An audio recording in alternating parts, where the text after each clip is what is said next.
الحمد لله رب العالمين، والعاقبة للمتقين، والجنة للموحدين، ولا عدوان إلا على الظالمين، والصلاة والسلام الأكملان الأتمان على الركن الأعظم أفضل من تقدم ومن تأخر، وعلى آله وأصحابه الغر الميامين. يا رب اللهم ارحم ضعفاءنا ويسر أمورنا، واختم بالباقيات الصالحات أعمالنا. ربي عجز الطبيب فداونا، وفسد الزمان فنجنا، وضعفت حيلتنا فقونا. إلهي حملت نوحا على ذات ألواح ودسر يا ذا العزة والجبروت، ورددت ليعقوب بصره بعدما ابيضت عيناه يا ذا الملك والملكوت، وجمعت بينه وبين ابنه يوسف قبل أن يموت، ونجيت موسى في التابوت، وحملت يونس في بطن الحوت، ونجيت الحبيب محمدا صلى الله عليه وسلم بخيوط العنكبوت. سبحانك سبحانك أنت الحي الذي لا يموت. أما بعد، فقد قال الله تبارك وتعالى في القرآن المجيد والفرقان الحميد: أعوذ بالله من الشيطان الرجيم، بسم الله الرحمن الرحيم. يا أيها الذين آمنوا لا يسخر قوم من قوم عسى أن يكونوا خيرا منهم، ولا نساء من نساء عسى أن يكن خيرا منهن، ولا تلمزوا أنفسكم ولا تنابزوا بالألقاب، بئس الاسم الفسوق بعد الإيمان، ومن لم يتب فأولئك هم الظالمون. وقال النبي صلى الله تعالى عليه وسلم: الظلم ظلمات يوم القيامة، أو كما قال عليه الصلاة والتسليم. صدق الله مولانا العظيم، وصدق رسوله النبي الكريم، ونحن على ذلك من الشاهدين والشاكرين، والحمد لله رب العالمين. Honorable scholars, respected brothers, elders, mothers and sisters, indeed I once again feel honored and privileged to address such a huge gathering of Muslims on such a momentous occasion.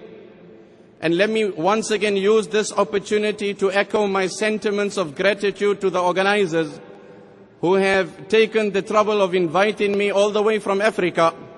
And I hope in our short discourse today, it can leave me nourished as well as you. However, I would like to confess to a reality as well, as the poet says it: وَغَيْرُ تَقِيٍّ يَأْمُرُ النَّاسَ بِالتُّقَى طَبِيبٌ يُدَاوِي وَالطَّبِيبُ عَلِيلُ. The poet says, وَغَيْرُ تَقِيٍّ يَأْمُرُ النَّاسَ بِالتُّقَى طَبِيبٌ يُدَاوِي وَالطَّبِيبُ عَلِيلُ. That a person who lacks piety is advocating piety. In essence, it is like a doctor who is treating a patient, yet he himself is sick. If you look through the brochure that is before you, and the topic that we have to discuss is something of absolute pertinence, and that is avoiding bankruptcy. From the material perspective, every man has a passion to avoid becoming a pauper and a bankrupt person. And keeping the theme at mind, and that is the Islamic civilization, let us reflect on the life of the Prophet ﷺ and understand the methodology he implemented, that in a short span of 23 years, he molded the most barbaric nations and made them just not reformed individuals, but made them guides for humanity. So when we look at his methodology of guiding his nation, then at times he would ask them questions, like the hadith that stays before you, where he asked the question, أَتَدْرُونَ مَنِ الْمُفْلِسِ? O my Sahaba, have you ever reflected on the definition of a pauper? Now, generally the Sahaba would answer, whenever they were asked with a question, they would answer by saying, Allahu wa rasuluhu a'lam, Allah and His Prophet knows best. But they considered the answer to be so simple, so basic, that they all answered in one voice, Al-muflisu fina man la dirham lahu wa la mata. O Prophet of Allah sallallahu alayhi wa sallam, the definition of a pauper is a bankrupt person, like the one in the world, as the Arabic poet says it, يَمْشِ الْفَقِيرُ يَمْشِ الْفَقِيرُ وَكُلُّ شَيْءٍ ضِدُّهُ. That the poor person walks in this world and everything opposes him. تراه مبغضا وليس بمذنب. You look at him, you hate him, but he committed no crime. يرى العداوة ولا يرى أسبابها. يرى العداوة ولا يرى أسبابها. The innocent pauper sees hatred and malice, but he knows not why. حتى أن الكلاب إذا رأت ذا ثروة خضعت لديه وحركت أذنابها، وإذا رأت يوما فقيرا نبحت عليه وكشرت أنيابها. What does the poet say? That when the dog passes by a wealthy man, he passes by wagging his tail. And when the dog passes by a pauper, he passes by barking. So the Sahaba said the pauper is one, al-muflisu fina man la dirham lahu wa la mata'. O Prophet of Allah, a pauper is one who has no wealth or property. The Prophet ﷺ said no. And in the same vein he asked them, Ya Aba Dharrin, atara anna kathrat al-mal huwa al-ghina wa qillat al-mal huwa al-faqr? O Abu Dharr, do you consider excess wealth as true wealth and lack of provisions as poverty and penury? He says, O Nabi of Allah, that is the apparent definition. The Prophet ﷺ says, no. True wealth is the contentment of the heart. True wealth is the contentment of the heart. And hence on one occasion he taught Sayyidina Ali radiyallahu anhu 5 words. He asked Sayyidina Ali, would you prefer 5,000 sheep or would you prefer 5 du'as? Sayyidina Ali radiyallahu anhu said, 5,000 shat lamalun kathir. 5,000 sheep, it's a handsome wealth. But teach me those 5 words, O Prophet of Allah sallallahu alaihi wasallam. To which he replied, make the following dua: Allahumma ghfir li dhunubi. O Allah, pardon my sins. Wa wassi' li khuluqi. And favor me with sublime character. Wa tayyib li kasbi. And provide me with halal and pure income. Wa qanni'ni bima razaqtani. And grant me contentment on what you've ordained for me. Wa la tudhhib qalbi ila shay'in sarraftahu anni.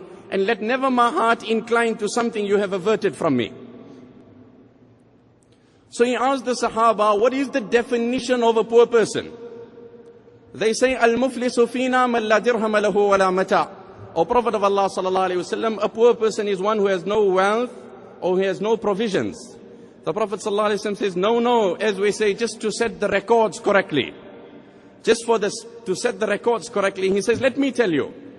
إن المفلس من أمتي من يأتي يوم القيامة. Now I beg for your undivided attention. This is a matter which is very, very crucial and critical.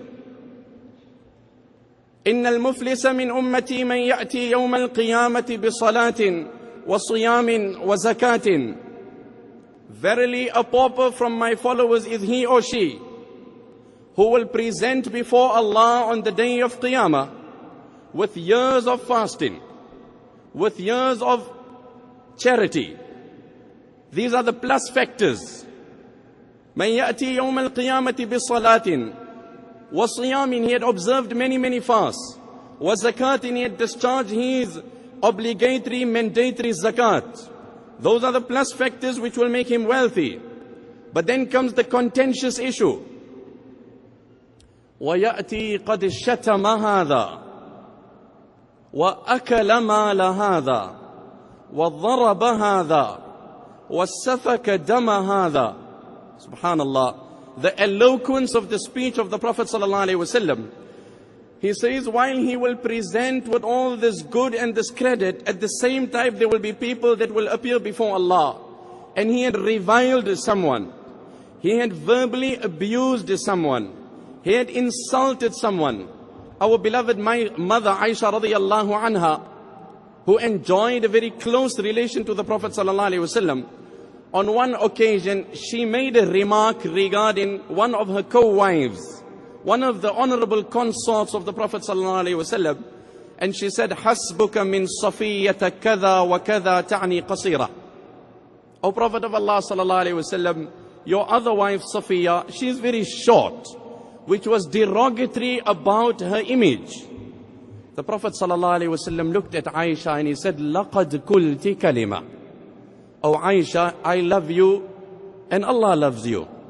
But today you've uttered a statement that if that has to be put into the water, لَنَجَسَتِ الْبَحْرُ, it has the potential to contaminate the oceans of the world.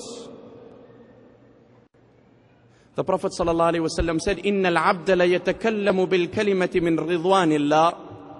Sometimes a person utters a statement where he promotes the esteem of a person. He honors the esteem of a person. And that is the teachings of Islam, and that is the civilization of Islam. So the Prophet ﷺ never demoralized any individual. Nay, he uplifted the spirit and the self-esteem. So there was an ordinary man by the name of Zahir, who used to live on the outskirts of Medina. He didn't have much social standing.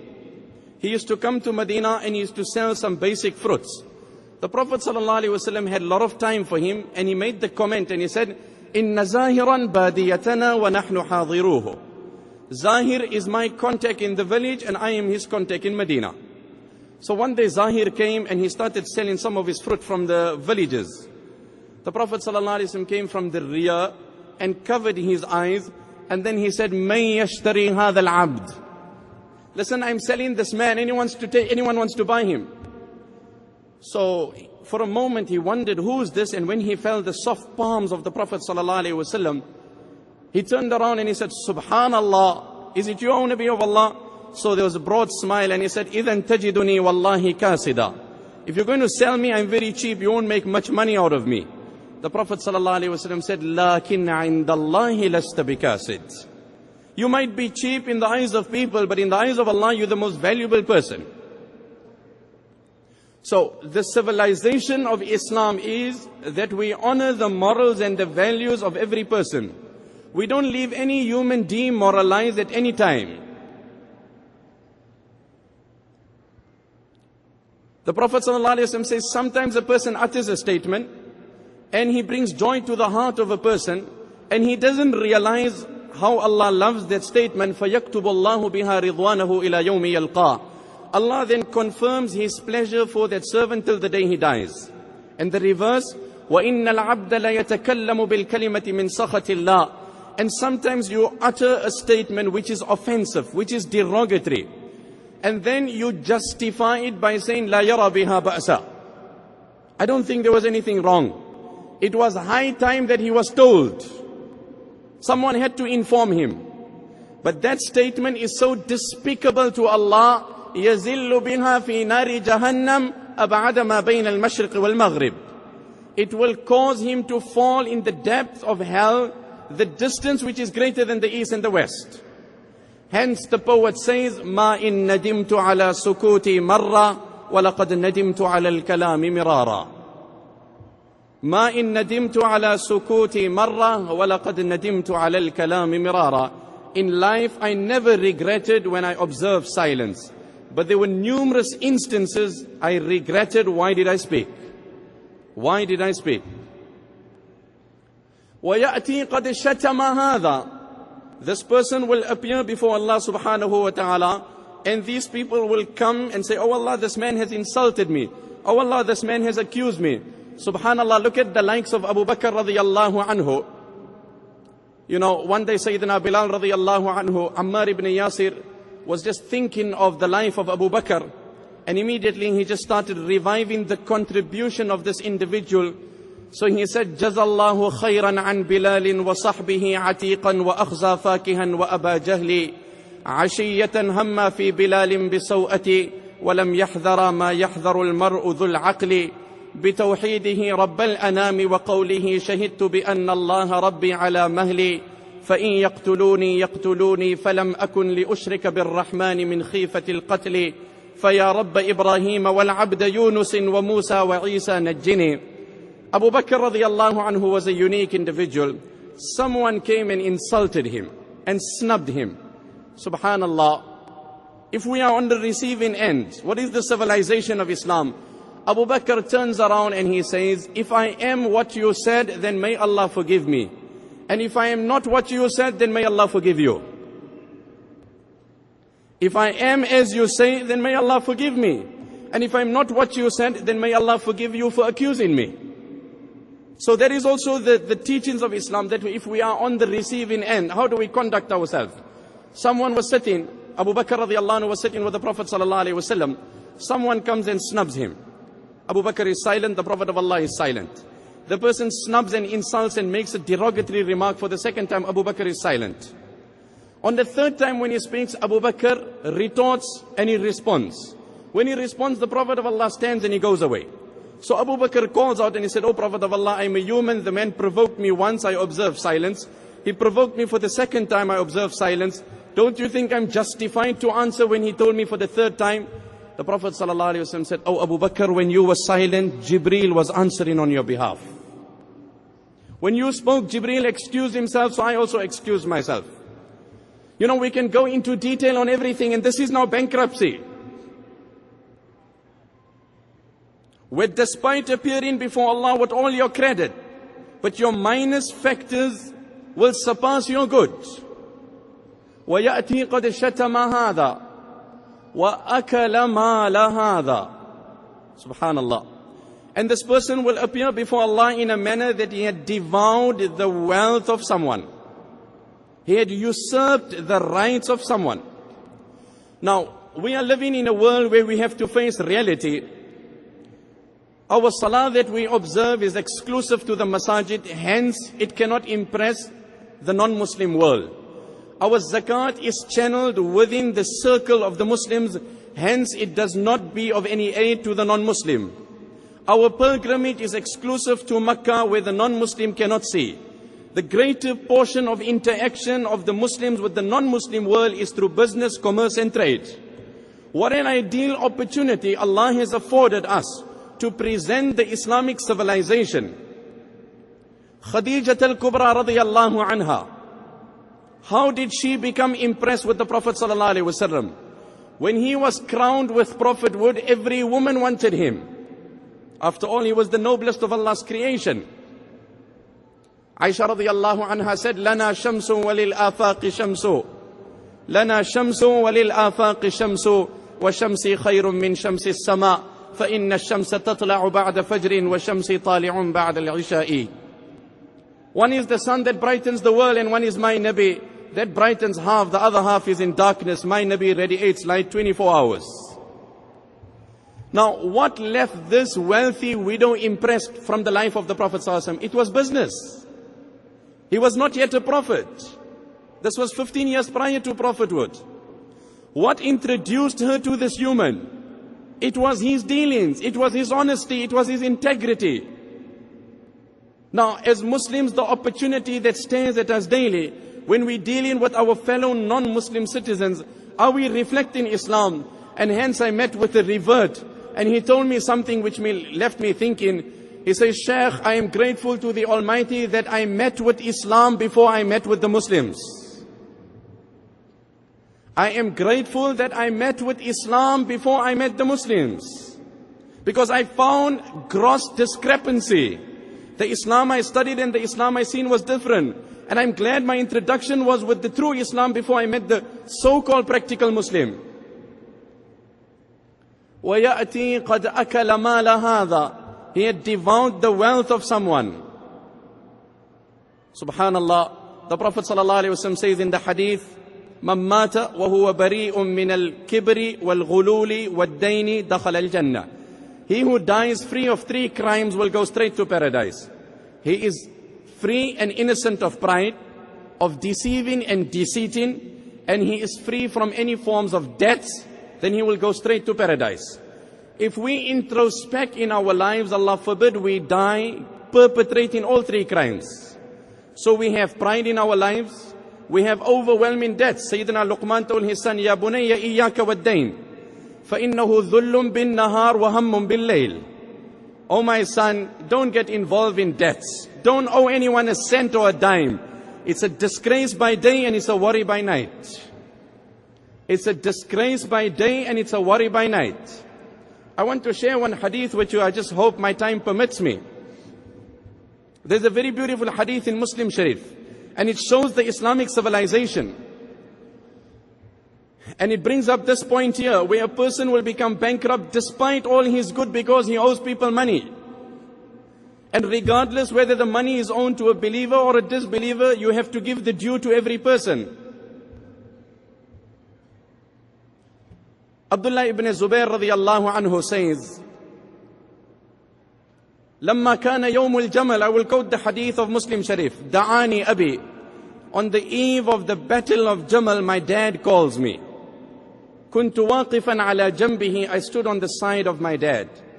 And he tells me, يا بني إنه لا يقتل اليوم إلا ظالم أو مظلوم وإني لا أراني إلا سأقتل مظلوما. Look at this intellectual discussion. Look at the Islamic civilization. We think our youth are competent, are skilled, are articulate. Listen to this. A father calls his son on the eve of a battle, the most crucial discussion, the final moments of separation. And he says, listen, my son, your father is heading for the battle. And the way things look, there will be many lives that will be lost on both sides. And I have a strong feeling that I will be amongst those who will die innocently today. وَإِنَّ مِنْ أَكْبَرِ هَمِّي لَدَيْنِي. And listen, my son, before I bid you farewell and I separate permanently, I need to whisper one fear that haunts me. I need to leave one message with you. The thing that bothers your father the most is the debts that he has. He's going in the battle. He knows he'll be martyred, and hence he will be crowned with prophet. He'll be crowned with entry into paradise. But what are his words? What is the Islamic civilization? وَإِنَّ مِنْ أَكْبَرِ هَمِّي لَدَيْنِي. Then he advises his son. He says, يَا بُنَيَّ بِعْ مَا لَنَا وَقْضِ دَيْنِي. Oh my son, I'm going, sell our assets, wind my estate, and I want you to discharge all the obligations. You know, in English they say, where there is a will, there is a way. But someone told me a different thing. He says, where there is a will, there are relatives. Where there is a will, there are relatives. It's my late cousin, it's my uncle, it's my friend, it's my brother. But let me tell you what is the Islamic civilization.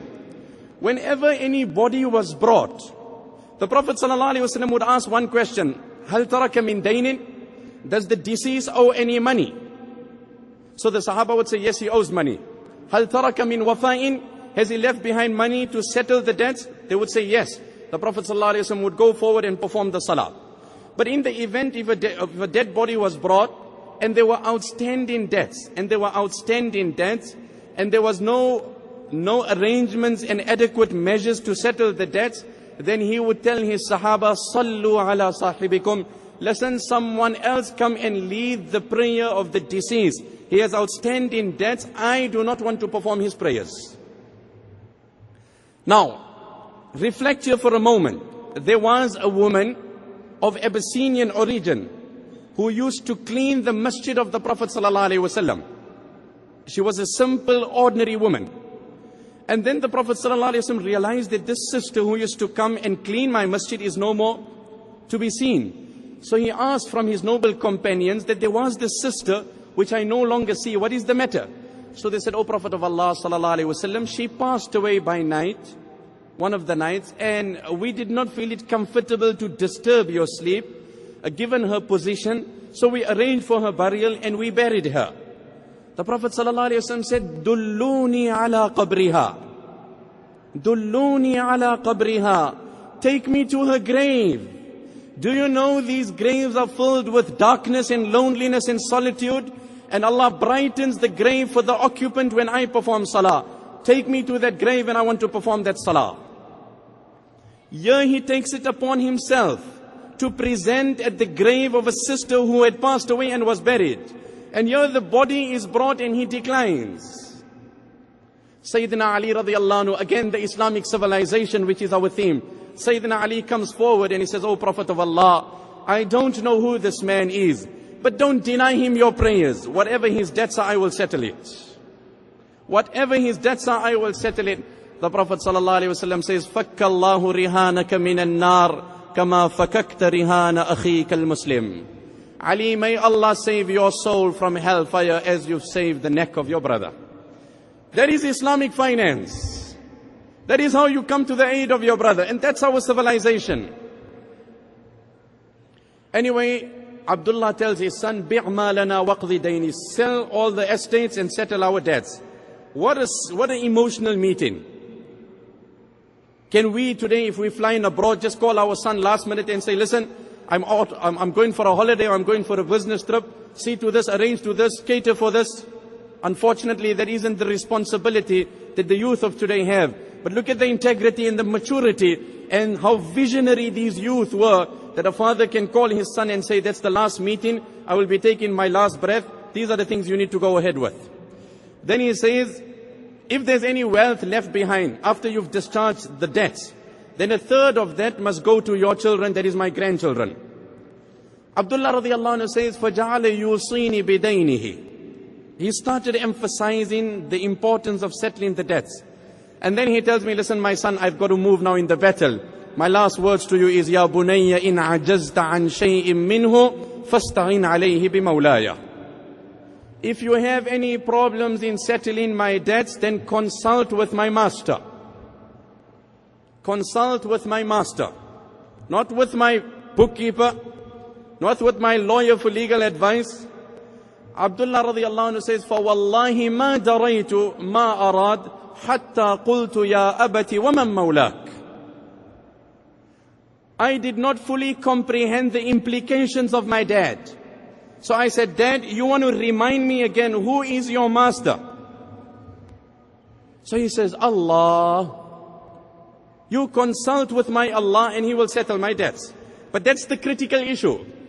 Let's not lose focus. We are talking of a pauper who will appear before Allah with all credit, but here comes the minus factors that he left owing money to someone.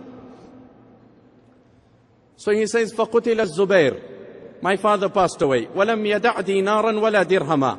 He didn't leave behind 1 dinar or 1 dirham. I arranged, the hadith is in Muslim Sharif. I arranged for the burial of my father. And then I started calculating the amount that was outstanding. فَحَسَبْتُ مَا كَانَ عَلَيْهِ فَوَجَدْتُهُ أَلْفَيْ أَلْفٍ وَمِئَتَيْ أَلْفٍ. I found that he had an outstanding debt of 2,200,000 dirhams. Now, in today's time, if a person has these overwhelming debts, and then let me still explain why he was indebted, then what we say, he becomes suicidal. Any trivial things, then he becomes suicidal. That's the common thing today. You know, it's an escape. He says, my father had 2,200,000 and I was responsible. What he left behind 4 wives. He had 4 wives. وَلَهُ يَوْمَئِذٍ تِسْعَةُ بَنِينَ وَتِسْعُ بَنَاتٍ. 9 sons, 9 daughters and 4 wives. And my father made me in charge to settle the money, and he said, "That's my last words to you." Subhanallah, what was the Islamic civilization? فَقُتِلَ الزُّبَيْرُ وَلَمْ يَدَعْ دِينَارًا وَلَا دِرْهَمًا إِلَّا أَرْضَيْنِ. My father left behind 2 portions of land. One was in Ghaba, a place called Ghaba. إحدى عشرة دارا بالمدينة. He had 11 houses in Medina. دارين بالبصرة, 2 houses in Basra. دارا بكوفة, 1 house in Kufa and 1 house in Misr. Then he says, let me tell you how my father was indebted and how he got these assets. وإنما كان دينه الذي كان عليه أن الرجل كان يأتيه فيستودعه بالمال فيقول لا إني أخشى عليه الضيعة. A person would come to my late father. We're talking of Islamic finance, Islamic banking. I wish this can become a reality in the Muslim world.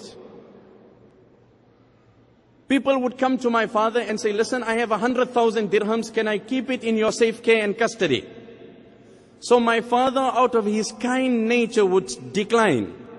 And he would say, "Listen, if I take your wealth as a trust, then the ruling, the Islamic ruling, the jurisprudence is that if that wealth happens to be burnt or lost without negligence on my part, then your wealth is lost. So the better way out is, I will take that money as a loan from you so that your money is inevitably secured. So you come in to give me, to keep it as a trust and an amana, but I will withhold it as a qarz. When I've taken it as a loan, now it's upon my consciousness that I have to pay you." So my father never asked anyone for a cent, but people would come and give it to him. He would take that as a loan, help the poor, and in this way he became indebted. The assets that came to him was as what was allotted to him from the battle. Whatever was allotted to him in the spoils of the war, that was given to him. That is how it came. Abdullah ibn Zubair radiallahu anhu says, I calculated 2,200,000 dirhams, and I said, I've got to settle these debts. Just then Hakim ibn Hizam radiallahu anhu came. Subhanallah. Hakim ibn Hizam was a very, very generous man. In fact, the Prophet sallallahu alaihi wasallam told him, Aslamta ala ma aslafta min khair. It is your goodness and your generosity that brought you into the fold of Islam. He was a very, very generous man. So he came to Abdullah, he said, Yabna akhi, kam ala akhi min ad-dain. Oh Zubair, tell me, your father has passed away. I guess there's some outstanding debts. That's Islamic civilization. That's the network we need to create. That's the fabric of our society. Your father has passed away. Is there any outstanding debts? So the son says, I thought to myself, my father has told me I must consult with Allah. And every time I had a problem, فَوَاللَّهِ مَا وَقَعْتُ فِي كُرْبَةٍ مِّن دَيْنِهِ إِلَّا قُلْتُ يَا مَوْلَى الزُّبَيْرِ اقْضِ عَنْهُ دَيْنَهُ. Every time I had a problem, I said, oh, the Lord of Zubair, you make arrangements for Zubair. Subhanallah. And when a person wants to pay, then Allah, there is a hadith in Bukhari, where a person borrowed money, and the date came that he had to pay the due. So he just could not, he needed to cross the river, and he could not get across because there wasn't any boat that day. So he took the money and he tied it up to a little stick, and then he covered it up, secured it, and he let that stick float on the water. You know, we're talking of internet banking. There was water banking happening way before us. We do an internet transfers, and we think we are moving with time. And Allah brought that, the hadith comes in Bukhari, and that little stick came sailing to the door of that person. And that man came outside, he picked up the stick, opened the note, and found the money there. Why? Because this was the day I had committed that I'm going to pay that man, I have to pay him. So Hakim ibn Hizam asked Abdullah, tell me, your father, was he owing any money? So Abdullah radiallahu anhu says, فَكَتَمْتُهُ. I concealed the reality, and I said, yes, he was owing about 100,000. Whereas the reality was 2 million. So Hakim ibn Hizam says, Wallahi ma ara amwalakum tasa'u hadhihi. 100,000, I don't know where you're going to fork out 100,000 from. And Abdullah says, in my heart, I'm thinking, you thinking 100,000 is a lot, my friend, the reality is 2,200,000. So what was Hakim ibn Hizam? His words were, أَرَأَيْتَ إِنْ عَجَزْتَ عَنْ شَيْءٍ مِّنْهُ فَاسْتَعِينُوا بِي. Listen, my brother, my deepest condolences on the death of your late father. I've only come here not to get inquisitive of your finances, but I've come to unconditionally extend my help to you. Whatever financial problems you have, you ask me, and let's settle it so that it makes things easy for your dad in the grave. What did Sayyidina Ali radiallahu anhu says, and that's the spirit of a believer, that when somebody else is in need, he said, I'm just going to run through the couplets, I don't have time to interpret this here. He said, ما أحسن الدنيا وإقبالها إذا أطاع الله من نالها. ما أحسن الدنيا وإقبالها إذا أطاع الله من نالها. من لم يواس الناس من فضله عرض للإدبار إقبالها. فاحذر زوال الفضل يا جابر وأعط من دنياك من سألها. فإن ذا العرش جزيل العطاء يضعف بالحبة أمثالها. وكم رأينا من ذوي ثروة لم يقبلوا بالشكر إقبالها. تاهوا على الدنيا بأموالهم وقيدوا بالبخل أقفالها. لو شكروا النعمة جازاهم مقالة الشكر التي قالها.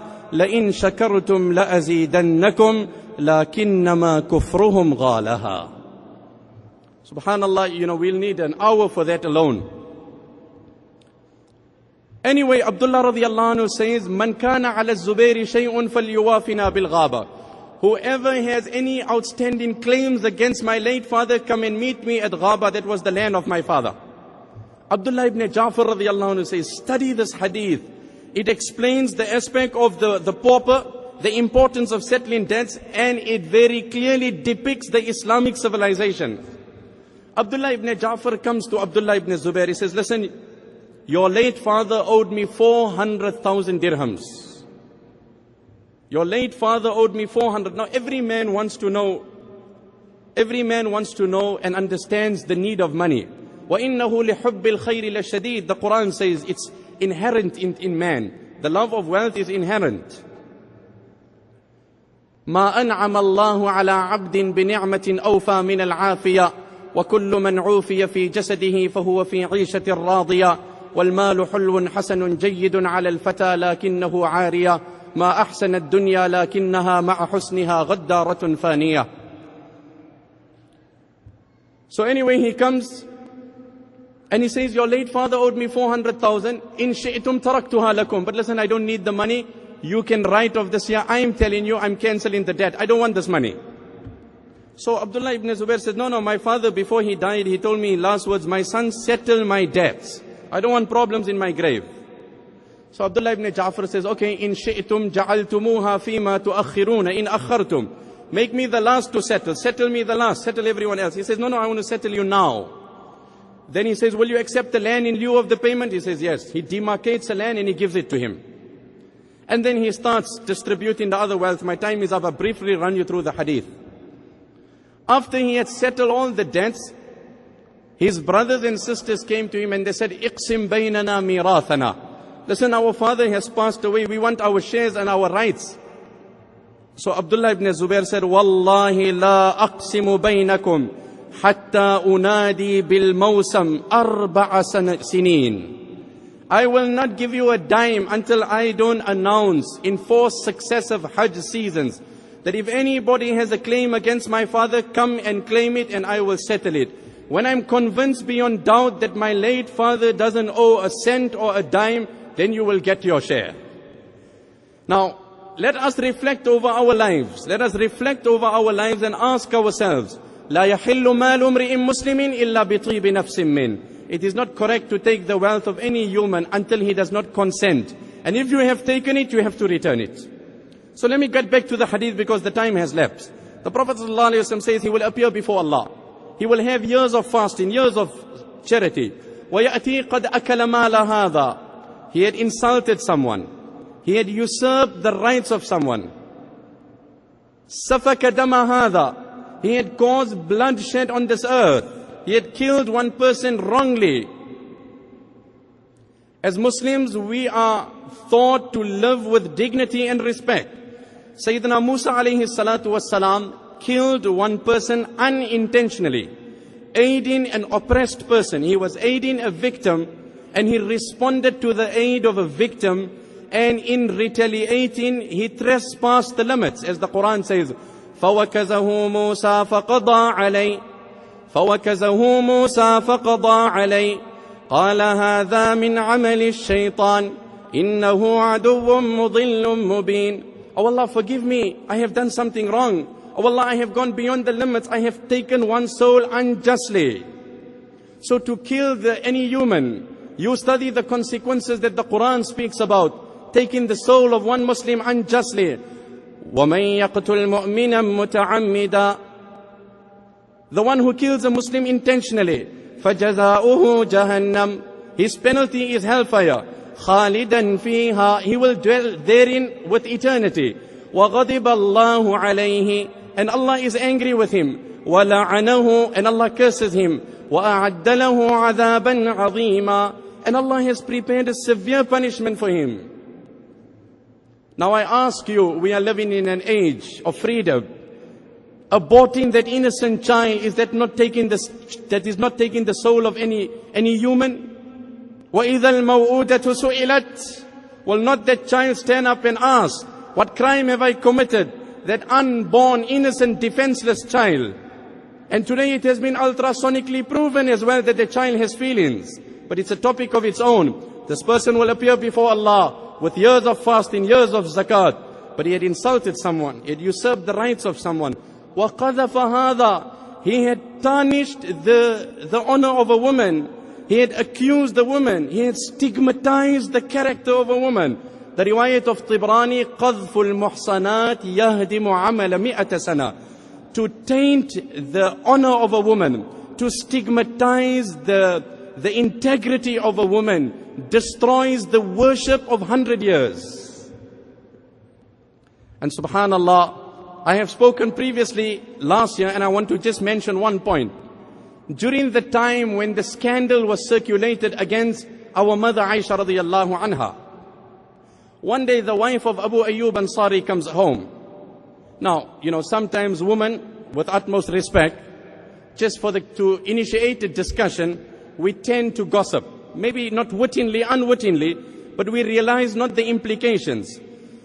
So look at the spirit of a believer, how he should defend the honor of a sister. Abu Ayyub Ansari radiyallahu anhu's wife comes home and she says, Abu Ayyub, have you heard what people are saying about Aisha radiyallahu anha wa arda? Have you heard these rumors that have been circulated, these accusations? And the Quran responded, لولا إذ سمعتموه ظن المؤمنون والمؤمنات بأنفسهم خيرا لولا إذ سمعتموه ظن المؤمنون والمؤمنات بأنفسهم خيرا وقالوا هذا إفك مبين.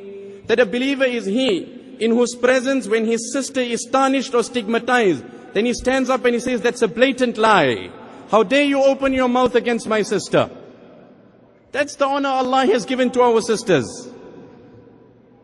Abu Ayyub Ansari tells his wife, he says, you are my wife. Will you ever act like this, a despicable act of immorality?